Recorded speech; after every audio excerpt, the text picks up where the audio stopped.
Actually, there might be another way. Do you still remember?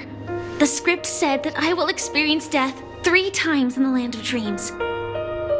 I think this moment heralds the 3rd time.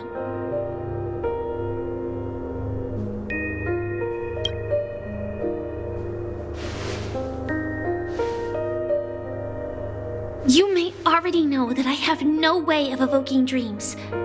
I employ a Stellaron Hunter's special method in order to enter dreams instead. This allows me to perform feats that typical dream chasers can't. As long as I can bear the pain of the Memoria pressure, I'll be able to dive into the primal memory zone beyond the dream and extend a lifeline to the Radiant Feldspar. I will take this bomb into the depths of the dreamscape, as deep as possible where there are no living souls around. That way, at least no one will get hurt.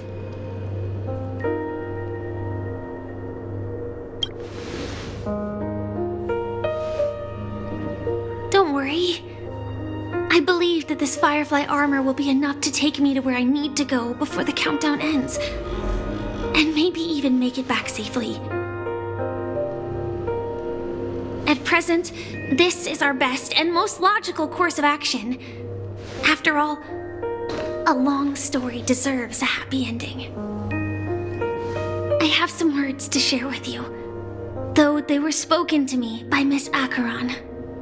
She said that the so-called impossible is merely something that is yet to happen. At the moment, there are so many things that seem impossible, but are they really never going to happen? Maybe it's just that the moment to disprove these impossibilities hasn't arrived yet. Whether it be a literal ending, suffering akin to death, or a harrowing deathscape. Before the appointed destination arrives, they are all the same. Yet I can still make myriad choices. I also firmly believe that when that moment arrives for us to make a choice, the answer to our end will already be within our hearts. It is not destiny that shapes us, but we who shape destiny. The Astral Express and the Stellaron Hunters are like light and shadow. We walk on different paths, intertwined, moving forward and growing together.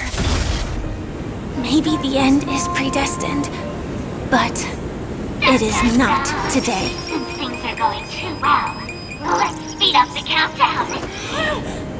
Human life is short, just like fireflies to a flame. So if you have an answer in your heart, always remember, don't leave with any regrets. We have this right, don't we?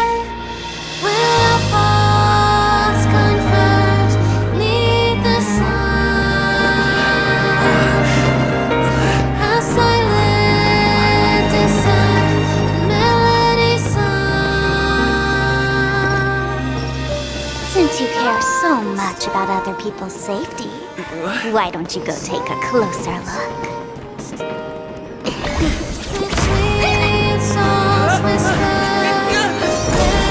You see, everything is possible in this land of dreams.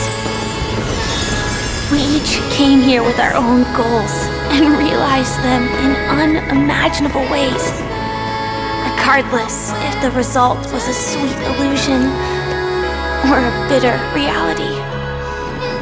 It was an answer we longed for, day and night. So, why do people choose to slumber? I think it's as you said. Because in the end, we will wake up from our dreams.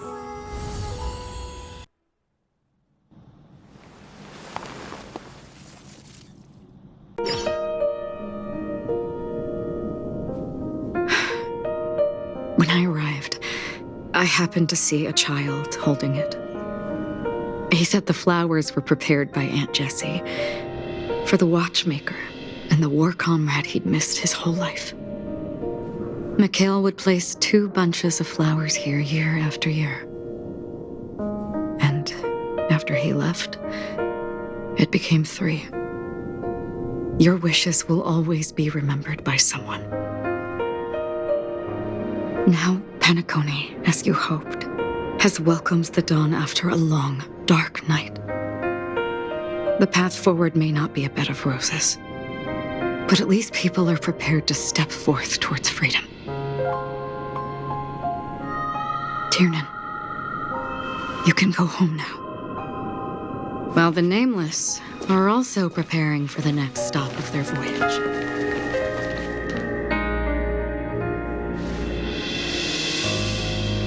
But before leaving, we still have one last thing to do.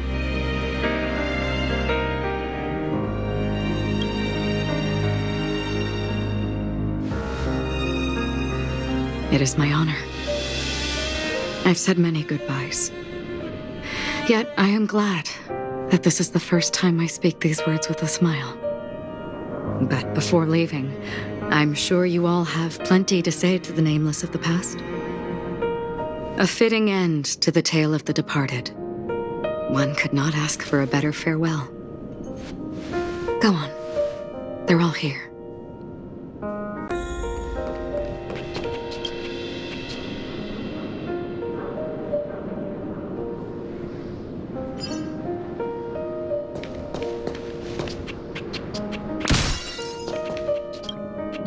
That statue. It wasn't here last time. Looks like this is the last riddle that Mr. Gallagher left for us. In the end, we still failed to figure out his true identity, or if he was even a living person. What should I say? I mean, this guy is definitely a history fictionologist, all right.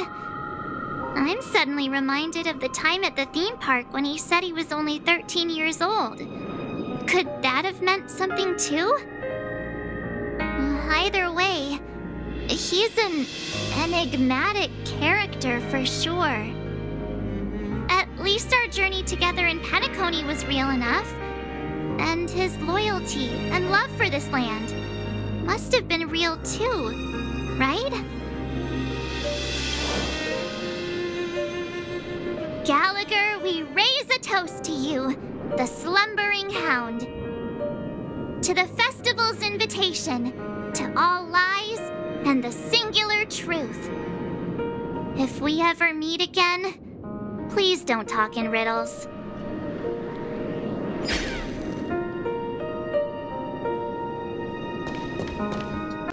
Honestly, when I heard the conductor's request, I was pretty surprised. The Nameless. Those who trailblaze, doing good deeds but never seeking recognition. After all this time, how would we even find those 3 people in such a vast place like Penacony? But it seems, in the land of the dreams, anything is indeed possible. History may not remember the names of the dead, but the stars will attest to their journeys. The first glimmer of light in the prolonged night often illuminates little, as it is fleeting in the darkness too vast. But because of this, people will remember. As long as something shines in the night sky, then when the first star falls, countless more will follow, streaking across the horizon. Brooklyn Tiernan, Rosalina J. and Estella, we raise a toast to you, trailblazers of the Silver Rail. A toast to history that no longer remains silent. The passionate and courageous pursuit, and a voyage that traverses the stars.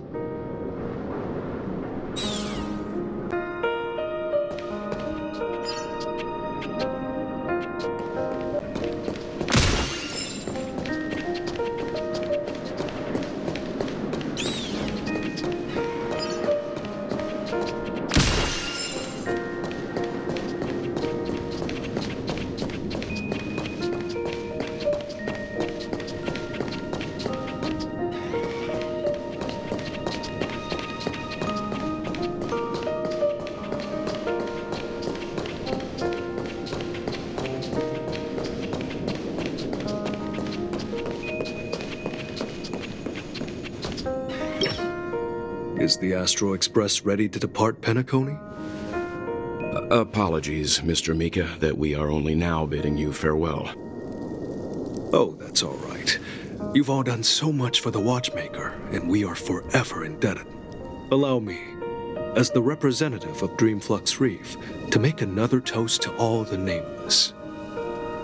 What will the people of Dreamflux Reef do now? Many will continue to live here.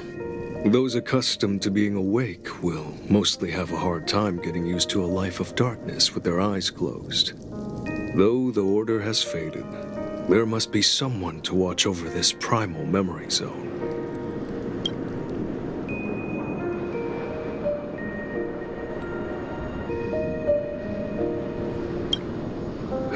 Penacony's nights are long, and there are many who are still far from a good night's sleep.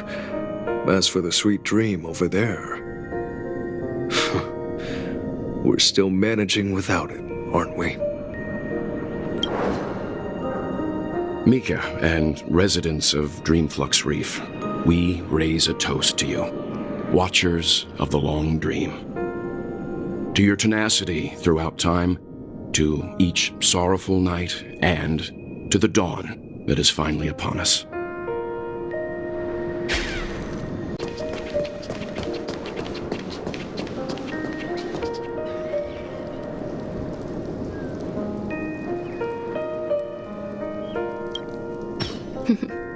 In the end, we still came full circle.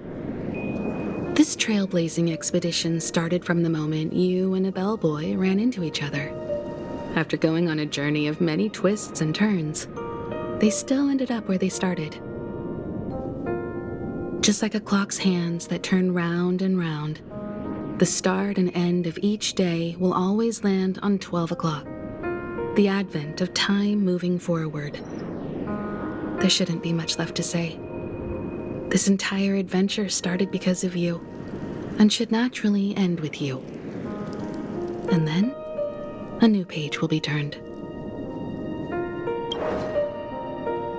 Mikhail Char Legwork, we raise a toast to you, Watchmaker of the Land of the Dreams, Nameless of the Astral Express. To Penacony's past, present, future, and the child's unwavering dream unto death. With that, our duty as Nameless should be complete, right? The trailblaze can illuminate the way. But ultimately, the future of a world belongs to those who live in it.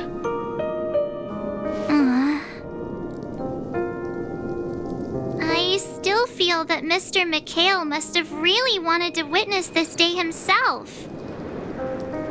What's on your mind, March? Just a strange feeling. I had it a few stops ago, but it's super strong this time. Why not talk about it? Maybe everyone's thinking the same thing. I can't help but think that whether it's Mr. Mikhail, Mr. Tiernan, or Madame Rosalina, their lives must have been long, and they must have experienced plenty of stories. They were also young once, stumbling and bumbling around just like us, getting into scraps and mischief, that sort of stuff. Companions, enemies, journeys, adventures, all the sad and happy memories. The everyday that we're used to, they've lived through them too. But those things are all in the past.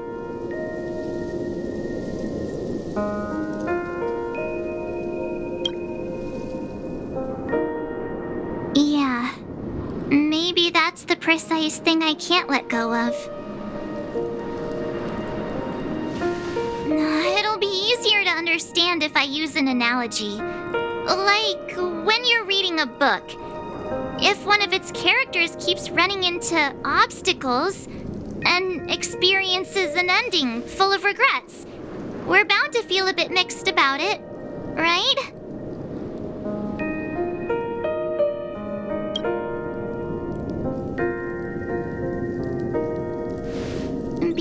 after we've seen every nook and cranny of their lives, we see these people as special. So, even if there are parts of it that aren't really realistic nor logical, we still hope that their story gets a good ending when it comes. But what if they and we aren't really that special? When Mr. McHale sat in this chair, waiting for the Astral Express to arrive every day, what was he thinking? And if, at the end of his life, he could still firmly say he had no regrets, then what is this regret we feel in our hearts right now? I think each and every one of us is searching for the answer to this very question. The universe is vast, and our lives are but specks. The trailblaze never ends, but against the backdrop of the cosmos, the average person's lifelong journey is merely a short stretch. But it is in this minuscule distance that paths cross and countless worlds connect. The universe may not remember every person who leaves a tie along the silver rail, but we will. As long as we remember, their stories will never end. And what Mr. McHale has left for us is his answer to this very question. It may not be perfect, but it left a smile on this storied, jaded old Nameless's face at the end of his life. And its meaning will be interpreted by those who come after us. It's not the answer that's important, but what we can learn from others' answers, right? This is what trailblazing is. Sure. I'm really sorry for bringing down the vibe. Quick, Don Hung, tell us a dad joke to lighten the mood.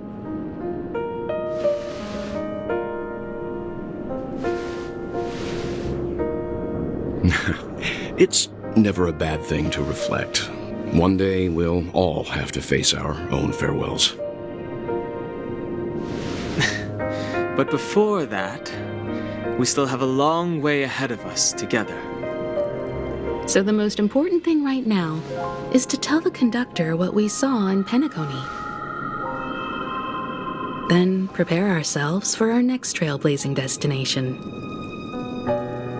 I should get back to the Express. Or maybe I could say my final goodbye to Acheron.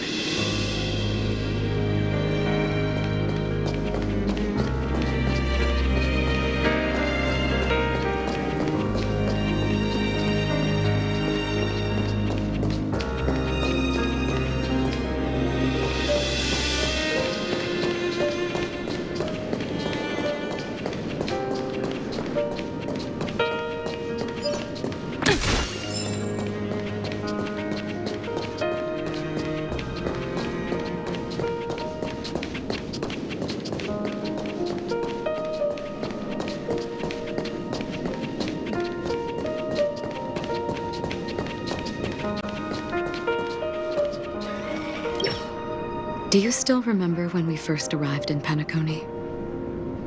Who would have thought our paths would cross in such a way?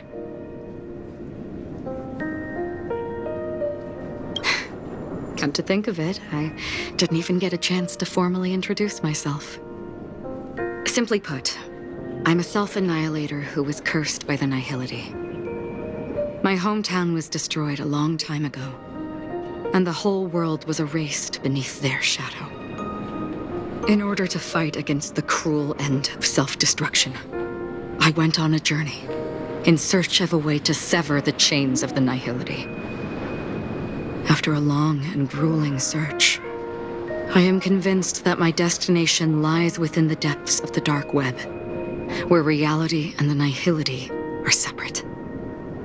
In there lurks a secret called Device 9. One day, I'll reach it.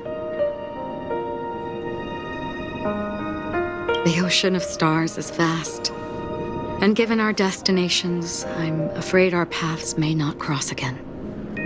But the trailblazing expedition ahead is always full of unknowns. and my blade is sharp enough to sever fate. As long as we maintain our original resolve, I believe there will come a day where we will meet again. Ah. In that case, I must apologize for my rudeness. Do you remember when we first met? I once said you reminded me of an acquaintance. Because of the Self-Annihilator's curse, my memories are stripped away, blurring my past. And after our journey together, what I originally thought were familiar feelings were merely illusions. I believe this was truly our first meeting.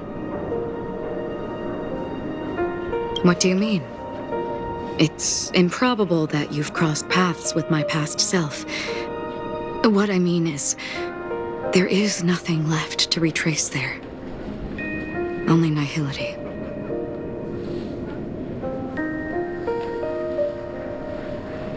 I see. You've also had a similar experience?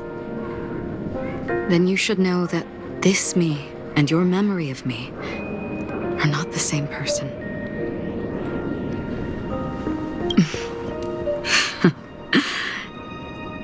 Long ago, I too was like you, with irreplaceable companions. We also embarked on journeys, making the best choices we could, whenever we could. Unfortunately, we didn't achieve the outcome we wanted. But moments like this make me feel like they never even left. In this universe, there exist countless worlds that are similar yet different, and countless people who are alike yet distinct. I too have wandered alone, encountering acquaintances on strange worlds, seeing their silhouettes overlap with my past. In your opinion, what does this déjà vu mean?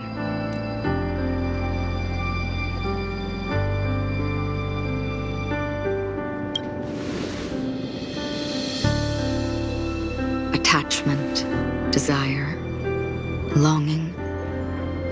They may all be right, but they are all incomplete. I believe it's not something external, but something that originates within us. An emotion that traverses time from a certain moment of our past to reach us.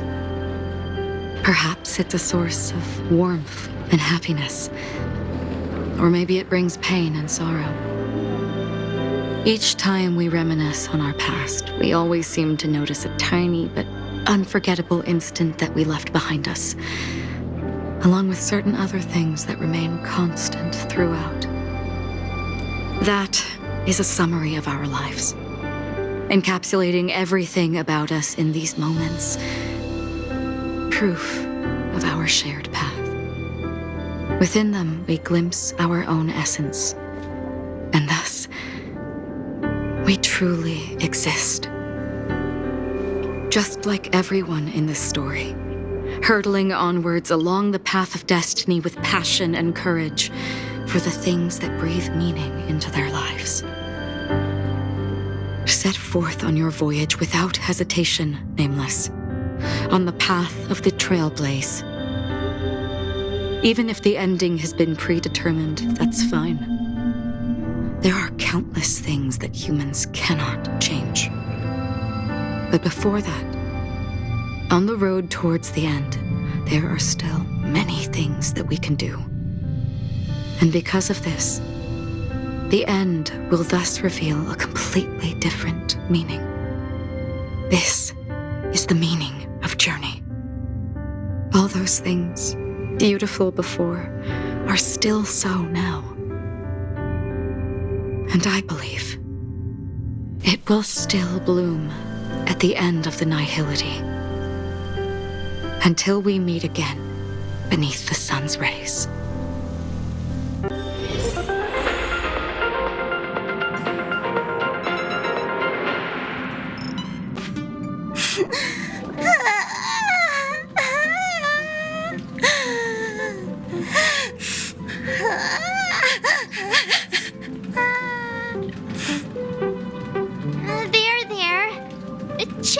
Pom-Pom. Don't be sad.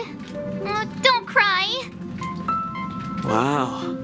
Your method of consolation is truly unsophisticated. Still better than just standing there like a scarecrow. How could you say that? Don't be so mean. And while you're here, why don't you help me comfort Pom-Pom? We told Pom-Pom all about our adventure, and they suddenly started crying. I've never seen Pom-Pom so sad before. The conductor never cries. Pom-Pom is never sad. Pom-Pom is just angry. Yeah, angry. No matter where the express stops, you lot always manage to cause chaos. My well-thought-out timetable completely ignored. If you carry on like this, the express is gonna run out of fuel. That's right. Pom-Pom is just angry. It's not because of Misha, Tiernan, Rosalina, and the rest.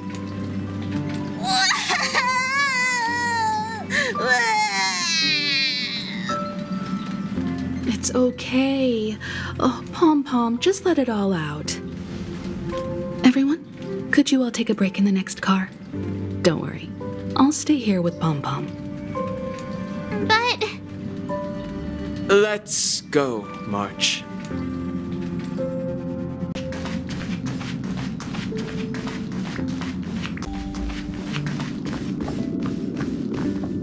I never expected Pom-Pom would be so distraught. Those three nameless must have meant a lot to Pom-Pom. No one knows exactly when Pom-Pom boarded the Express, but one can surmise that their journey has been filled with many hellos and goodbyes. Probably more than we can imagine. The fact that they're crying so hard is probably a good sign. It proves that Pom-Pom's emotions haven't become dulled by the grind of time. They still deeply cherish every nameless who has boarded the Express and value every journey shared with them. Leave it to Himiko. When it comes to comforting, there's no one better on the Express. Well, they were a little emotional at the time, but I'm afraid that's not out of the question. Since you joined us, the Express has stayed longer than anticipated at every stop along the way. And to ensure that everyone always makes it back on board, Pom-Pom has had no choice but to delay the warp jump schedule. I see. No wonder I can regularly hear Pom-Pom pacing anxiously up and down the corridor. Turns out Pom-Pom's been silently putting in a lot of work for us. Wow. Different from typical vehicles, the Astral Express converts every trailblaze into the energy it needs to run. Ideally, as long as trailblazing expeditions continue without interruption, the Express will receive a constant flow of energy, much like a perpetual motion machine. But because of our previous encounters, fuel is being used up much faster than expected.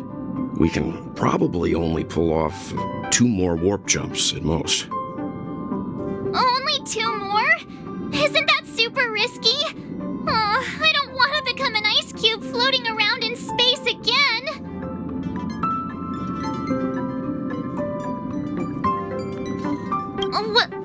When you put it like that, doesn't actually sound too bad. But I don't even want to become an adorable ice cube floating around in space again. Which also means that we must prudently consider our next destination. Yes, I've already checked the astral charts. The 2 nearest worlds to us are the oceanic planet of Lushaka and the agate world, Melustanen. As for which one we're headed to, that still requires a vote. Or perhaps you might consider a suggestion.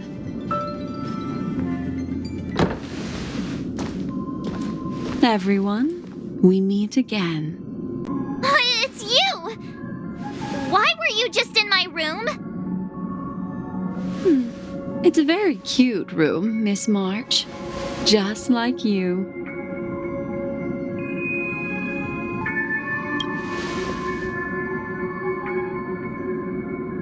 Memo Keeper, let's put aside how you managed to sneak past everyone and board the Express for now. You mentioned a suggestion. I accidentally overheard how the Express obtains fuel. I just wanted to chat with everyone to see if we could work together. But now, it appears my suggestion could be the very lifeline that saves everyone. Please speak candidly. Depending on what you say, we could very well ask you to disembark. Ah, the Permanence's descendant. What a charming little dragon, especially with those mired memories of yours. But I digress. If the Astral Express is in urgent need of a special trailblazing expedition to recharge its engine, have you all considered this? Perhaps your destination could be a world that even the renowned Akivili never reached. Should you be able to lay down a new stretch of silver rail, the Express may never have to worry about energy ever again. Trailblazing to a world that even Akivili has never been to? Is that possible? Continue, Memo Keeper. This destination of which you speak, what sort of world is it? A world that many across the universe don't even know exists. A world hidden away from outside observation. Its presence only revealed by the light from the mirror of the Garden of Recollection. A world fettered by 3 paths, its destiny hanging in the balance. The eternal land, Amphorius.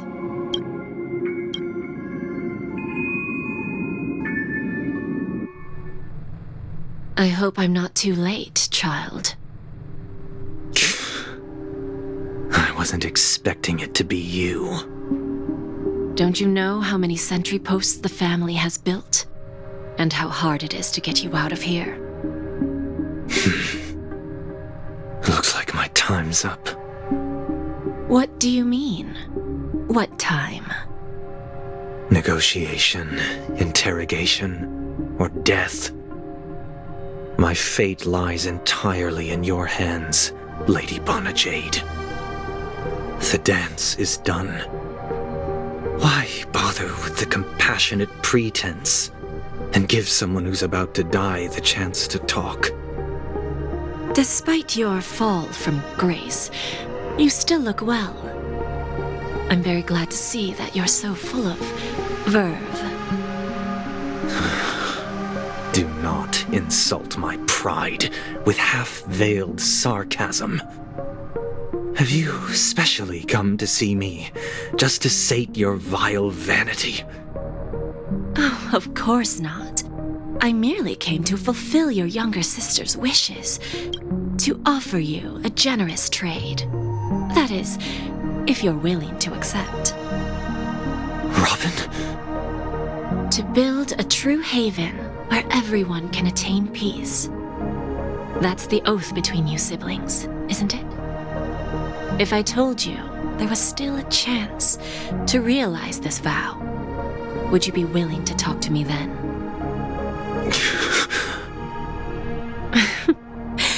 I recognize the gravity of this question, which is why you don't have to answer me right now. Go now. You are free, O Chosen One, who dare to exceed his bounds, sever your wings, descend to the mortal realm, and walk their lands. See what this world is truly like. I will not accept your charity. As I mentioned earlier, it's a trade. and you don't have to give me an answer right now. Rewards are not reaped in a day, and if there's one thing I'm best at, it's waiting. The sweet dream still continues, and the night is still long. You have plenty of time to contemplate your answer.